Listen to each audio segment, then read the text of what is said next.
right, welcome to episode 79 on the Slip and Win podcast. My guest this week is middleweight prospect contender Connor Coyle. Connor, thank you for being on today. I appreciate your time. No worries. Thank you for having me. Just do me a favor, introduce yourself to the viewers. Let them know who you are, the accolades, accomplishments, all of that. So, Connor Coyle, the kid, the ring name, 17-0, currently ranked number 9 with the WBA. Currently WBA NABA champion, and I'm going for consecutive one, number 18, December 11th in Orlando. Opponent yet to be confirmed, as the last one pulled out, visa issues or something like that. I've had a good amateur career. I've had over 200 fights as an amateur. Won good high level events, Commonwealth Games medalist, multi-nations silver medalist. Just plenty of experience in the amateurs. So I'm looking to move forward and become a professional world champion. That's the main outcome. Well, Connor, your fight in February in Mass was my first commentary gig. So one of your fights was actually the very first commentary gig that I've ever done. And what me and Harry, my co-commentator, noted was it was just like, there was a lot of talent on the card, but you and Yamaguchi had like a certain level that you guys were at, and you could see like, oh, okay, these are the guys that are ready right now. You know what I'm saying? Yeah. Just give me personally an update on what's been going on in your career since then. I think that February fight we were just coming back, was it, from COVID? Yeah, it was like the winter of this past winter. I think you fought Rodrigo. Yeah, I think that was one of the first fights back properly from after COVID. Yeah, so it was good to get back, and get under the emotion of things again, and get back into the ring. We didn't know what to expect when we went to Boston. We went out there just looking to get on the ring. We didn't really care what the setup was. We just wanted to get another fight and get another one and just keep moving forward. Since that last fight, actually, in February, I became the WBA NABA champion. I lifted that title in Orlando in May. And then September, I had another fight against a rugged Mexican in Tampa in September 17th. Then I had a phone call for a huge fight in London against Felix Cash, who's ranked number 5 in the world. So after that fight in Tampa, we flew straight to London. We were going to just fight back to back, basically. So we were all up for that fight. We had the public workouts, and we had the weigh-ins, the pre-weigh-in, the day before.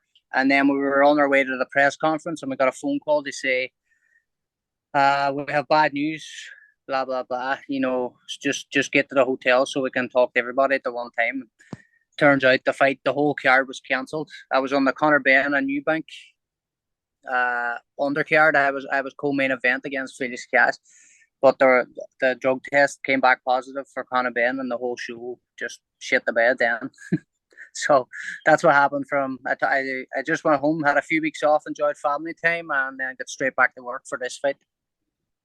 Damn, bro. So you were literally like, you were in town, you were at the show, like shit was ready to go, and you got that. Oh, we were ready to go, yeah. What was your reaction? Because you've been through like a whole camp, you've done, you've had to maintain your weight and all this different work you've had to do. Like, what was your initial feeling? Well, in that sense, because I already had the fight and I already made weight, 2 weeks before that. Right.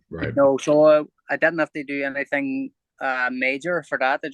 When I got back into the gym the Monday after the fight, I just took off. I just took off where we left off even, and then just sharpened the tools really. And I was more than ready. I was more ready than ever for that fight. If you were on my Instagram or you were watching the Sky Sports or the on the Zone, the open workout stuff, you just knew by my body language. You just knew I was severely up for that because it was such a huge event, and I was just buzzing to be a part of it. So it was good. And then just for it to be dropped, just with a click of your fingers, it was surreal. Just couldn't believe it. It didn't hit me until about a week later, until I was home and just realized, holy shit, this actually happened. I'm not fighting. Right. And So it was like, and it was a really big event out there. You know what I'm saying? huge, Like huge that was a event. huge fight. Yeah, a lot of money wasted. A lot of time. For everybody. There's a lot of stuff put into that event, and especially on Eddie Hearn's side. There's a lot of money out of his pockets as well. It's like a million pound. They booked the O2 for one night, so that's down the drain. So I don't know what happens there, but it was a big payday for me down the drain too. Big payday in my eyes. So, but they always a fight. They're going to touch base with us at the start of the year. So we're going to try and get on the Katie Taylor undercard, and that's supposedly could be Croke Park, which is huge in Ireland, and that'll be a massive event to be a part of. That'll be history in Ireland. Do you think it will also you'll get to fight against Felix Cash again? Well, we put it to them. We says we're ready. Let's put the fight on in Ireland. Why not? But if Felix Cash, I'm not saying he doesn't want to fight, but if he's not interested in the fight, give us someone else. Give us another one of your middleweights. We just want to get on and get the fight on such an historic event.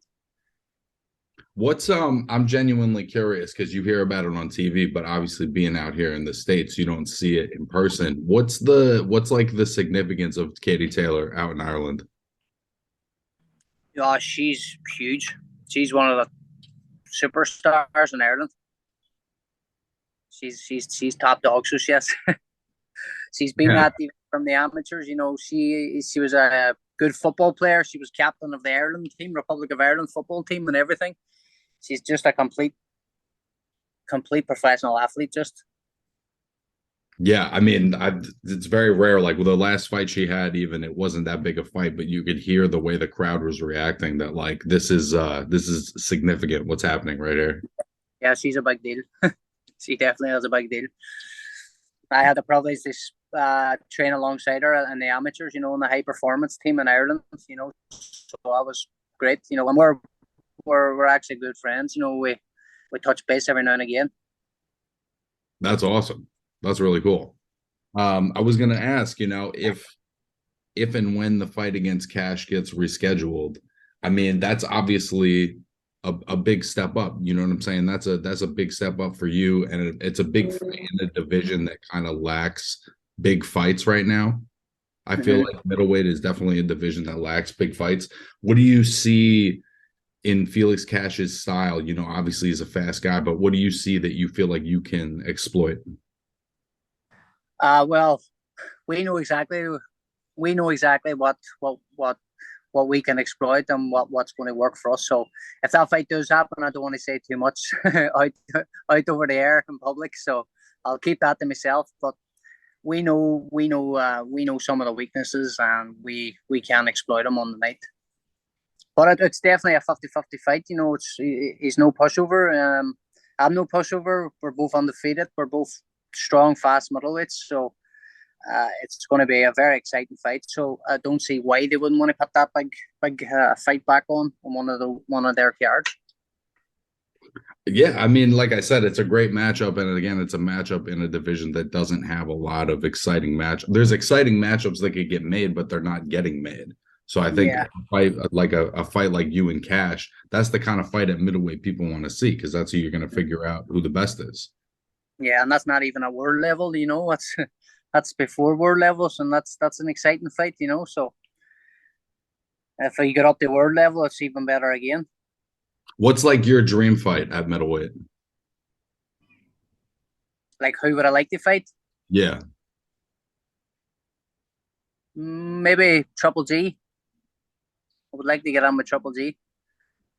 People here that the guys in the gym that I spar with, they've been with him here just in Fort Lauderdale, a few hours drive. They've been in camp with him the last two times now, and they've sparred him. He says he's just completely different.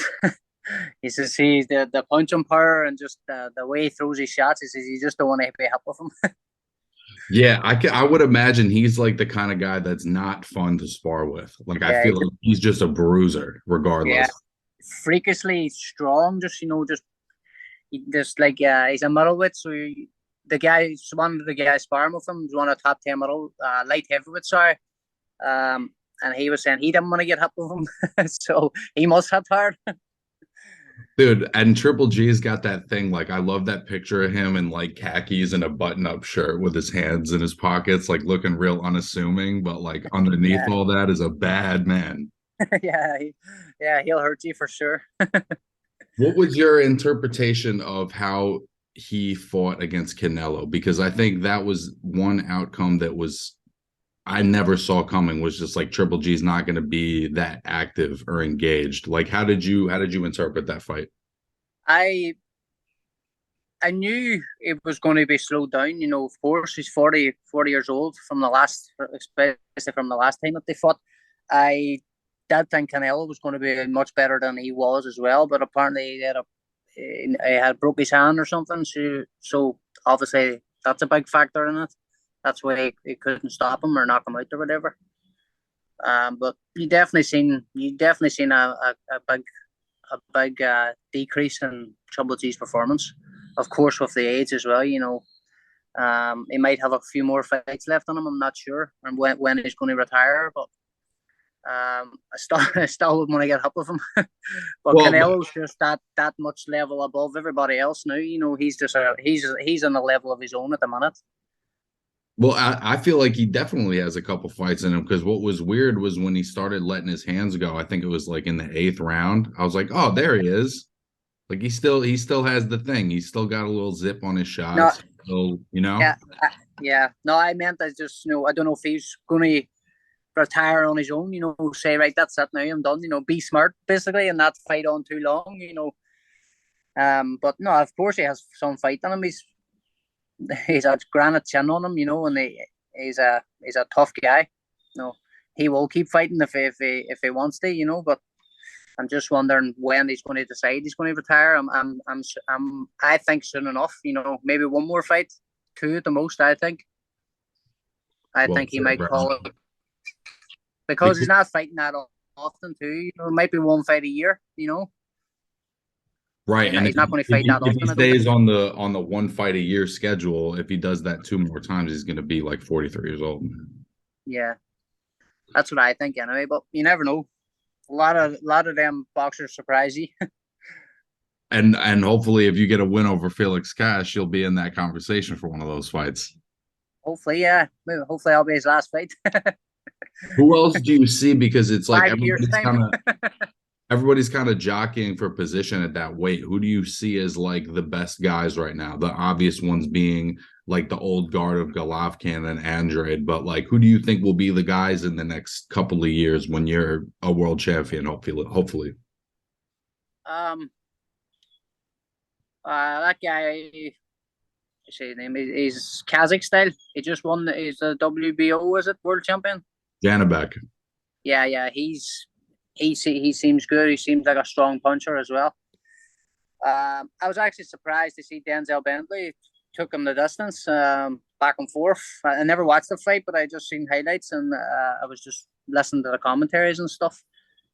I didn't see it going the distance because Felix Cash blew him away in 3 rounds. You know, and apparently that Kazakh style guy is a big puncher. So I wasn't expecting Bentley to go the distance. I wasn't. Just goes to the power of Cash is too. Then, you know, if he's able to hurt Bentley and put him away within 3 rounds, you know. So, well, I mean, speed is power. Style, eh? I was saying speed is power. That's part of the thing, that Felix has got those fast hands, so you do have to be on your P's and Q's defensively. Yeah, definitely. Well, Kazakh style. Who else? Well, Bentley will be close up there anyway, but he just wasn't good enough on Saturday night. I can't even think offhand now who there is. Well, one of them he's still there, or is he up to 68 now? He's up to nothing, bro. He doesn't fight. I don't know what he's doing. He's up to nothing. That's what I'm saying. He's up to 190, as far as I know. The Uh, other guy I was going to mention because he's fighting next weekend is Jaime Munguia, who I think is a very charismatic star, but he's not in fights that the people are interested in. we have been going back and forth after because we had the phone call when we were in London to fight Mungia. Really? Yeah, but we had to turn it down obviously because we were in London. It was fight week and I was getting ready to fight Cash. So my coach never told me this until like 2 weeks later, and I says, "Well, Jesus, get on it now. See if it's still Right. available." Right. So they were going back and forth for a little while, maybe a week or so, about the fight. So I had to get back in the gym just in case it did happen. But they were looking for a catch weight, 164 or 65. And I says, no problem. I'll fight him 65. No problem. And then my coach says, no, we're not fighting him now because he wants to fight at super middleweight and you're not fighting super middleweight. I said, I'll fight him at super middleweight. The money's good. It's a big chance for me, big opportunity to prove how good I am on a big stage against a great opponent. But my coach says no. He said if you fight 168, then everybody's going to look for you to fight at that weight and stuff like that. But I know I just have to do. My team knows what they're doing, so I just listen to them. And he's fighting a guy now, 21-5, but I've never heard of him, Cora or something. I think that's what people are frustrated about, right? Is that we've just named like 10 really good middleweights, and none of those, including you, and none of those guys are getting that fight. But he's fighting a guy that even a fucking nerd like me doesn't know who he is. You know what I mean? Yeah. So that would have been a good fight. That's a fight. Well, that's a bummer too, because you said no to it because you're already training for a massive fight, and then that massive fight gets canceled. But that's boxing, you have to take away a pinch of salt. You just have to be prepared for these outcomes in boxing. A lot of people says to me, close friends of mine in the boxing club and all, you're all fair play to you. Says you've been through some amount of shit in boxing and you're still going. He says I had through the towel on long ago. Well, what are some of those things? Well, like the likes going to Mexico and stuff like that, and fighting in a sauna, a gym and stuff. We were told it was a venue, and then going to Cancun the month after to fight again, telling us it was a big arena and stuff. We stayed in a 5-star hotel out in a big resort. It was amazing, and they picked us up. They take us to the venue for the weigh-in, and oh my god, I can't even describe it. It was fucking crazy. Outdoors, broken down building. It didn't even have a roof. All we fucking stray dogs running everywhere, peeing and shitting in the street, and people just homeless lying in the corners. And we were weighing in like 100 yards from them, like basically on the street. And then I was all, if a fight is anywhere near this condition, I says, I'm not fighting. And the fight was in the exact same place where we weighed in. And you went through it? And 2 rounds in, we had a thunderstorm and we were fighting. I could barely even see my opponent. The rain was that heavy. There's actually videos of it somewhere. It was crazy. So it was. So the fight had to go to the scorecards after 6 rounds because it was just ridiculous. You couldn't even see with the rain. It was that heavy. And so then between you had a fight. It had to go to the scorecards because the rain was raining on you guys. Yeah, it was outside the bucketing down. You couldn't there was 4 pillars of lights around the ring, and the rain was coming down. You couldn't see with the lights shining on the rain. It was crazy. And then that fight, the WBA fight in May, I think I had a little bit of food poisoning or something because I left passed out after I weighed in. I took my food home because I wasn't hungry, or my stomach was shrunk or whatever. So on the way to the fight, I ate the same food that I left out for a full night, chicken and all, and it was pasta, and didn't put it in the fridge. And I ate that on the way to the venue, and then right before I had to go in the ring, I had to go to the bathroom, and I was wrapped up, gloves on. I was up. They called my name out the ring, and I said to my coach, I have to go to the toilet. I says, go on, take my gloves off, and he says, you're called to the ring. They're waiting on you. So the full 10 rounds of that fight, I was holding in the bathroom number 2. Holy shit, dude. So for 10 rounds, that's all was going through my head, and I was wearing white shorts and everything. Jesus Christ, bro. That's like everybody's worst nightmare. Oh, it was. I have heard of Roberto Duran. Roberto Duran, wasn't it? He was in no mass. He said to go to the toilet to get out of the ring. Now you know. Now you know why. I was close enough to doing it. I've never heard that story before, but that would actually make a lot of sense, I guess. No, and then after the fight, straight away, straight out, I just ran to the bathroom. I was in the bathroom for about 20 minutes straight. I couldn't even celebrate me one. I just threw my belt. This is here. The guy next to me, John, said, I need to go to the bathroom. That's wild, bro. It Boxing, wasn't funny at the time, but it's funny now looking back. yeah, especially since you won, right? Yeah. So basically, I was 40% of my 40% of me was in that ring, focusing. Right. The other half was thinking. The rest of it was thinking on the other thing. I mean, so the main thing of that is just like boxing is a super unpredictable sport sometimes. Like you don't always know what the venue, because people see boxing on TV, so it has a certain pizzazz. It's TV ready. But most of boxing is what you're talking about, where it's like they're doing a fight here. Yeah, it's definitely unpredictable. You never know what can happen in boxing. Where do you You have see to be like ready for anything. what in terms of the your career going forward, what are kind of like your goals and where do you see yourself going? Do you see yourself as a multi-weight guy? Do you want is just being undisputed at middle your dream? What's kind of the path as you see it? For now, I want to just get to the. I want to lift the world title at 160. I make 160 at the moment anyway, pretty easy. I don't struggle. I don't. I don't have to sit in a sauna. I don't have to kill myself making the weight on fight week. Fight week I'm basically on weight to just. It's the last couple of pounds you just dry out the night before. Because you don't eat or drink the day before the weigh-in. That's the only hard part of it is the day before. I don't really eat or drink too much, but I don't have to kill myself every day. Every time I wake up, I have a glass of water and a coffee every day at a weigh-in. So other people will be sucking on ice cubes for a full week. They get down, they boil themselves down to weight. So I make it easy. But possibly, maybe in a few years, if I'm coming to close the end of my career, I could go to super middleweight. But at the minute, I'm making it pretty easy. So I'll be staying here for another good lot of fights anyway, I would say. Well, I mean, having met you briefly, you definitely have like the stature to move up to super middleweight. That's why I was asking because when I met you, I was like, damn, he's a big guy. Yeah, that's what makes it even better for middleweight. I'm a good size for middleweight. Right. Right. So, I mean, keep the size advantage if you can and stay explosive. Um, Yeah.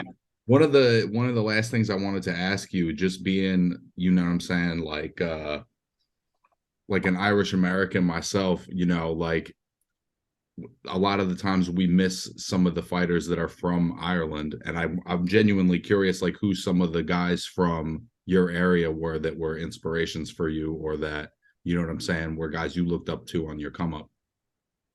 There's when I was in the amateurs growing up, it would have been the likes of John Duddy, Paul McCluskey, and then years before that, like Barry McGuigan, Charlie Nash, uh, even my own family, Spider Kelly. They were the top dogs back then. My great grandfather, he was fighting from the 1920s, and then my great uncle has a son. So the first father and son they won the same titles, British and Empire, Commonwealth. Um, he was fighting them from the 1950s. So basically, it runs in my family for the past 100 years. So yeah, no, Derry, especially where I'm from, Derry and outside of Derry, good. There was a good platform of boxers came up through and who did a lot. Like so, there was good role models to look up to when I was coming up through, and now I'm right on their path. So it's pretty surreal to think about it. I was looking up to them, and now I'm right here where they were. Are those guys that you know at all? Are they guys that you're able to No, talk to? yeah, I know them all personally. Yeah, I know them all. I was actually speaking with Paul McCluskey 2 days ago. Just he still keeps in touch. He's good friends with my amateur coach as well. That's cool, man. That's cool to be able to have like OGs and legends from where you're from that, care about you and your career. You know what I'm saying? That Yeah. you can bounce things off of. No, definitely. Because I wanted to ask him a couple of questions about some things because he's went through everything as well. When he was coming up through. Well, that's incredible, man. Well, Connor, I always like to let people do this before I end my interviews, but is there anybody, anyone, anywhere that you want to give a shout out to before we wrap this one up? I'd just like to give a shout out to my coach back home in Ireland, Cahir Duffy. He keeps me in shape every time I'm home. And then my team here, Jim McLaughlin, Julie Calguer, and John Vinciguerra. And then shout out to all my sponsors who keep me going throughout all these training camps, push me on towards every fight. I couldn't do it without the sponsors. So big up to all them. Well, I really appreciate your time, bro. Thank you so much for coming on. And I'll be looking forward to your next fight and hopefully, the announcement that you're back on with Felix Cash. Yeah, hopefully. Thank you both. All right, brother. We'll talk soon. All right. Peace. Talk. Bye-bye.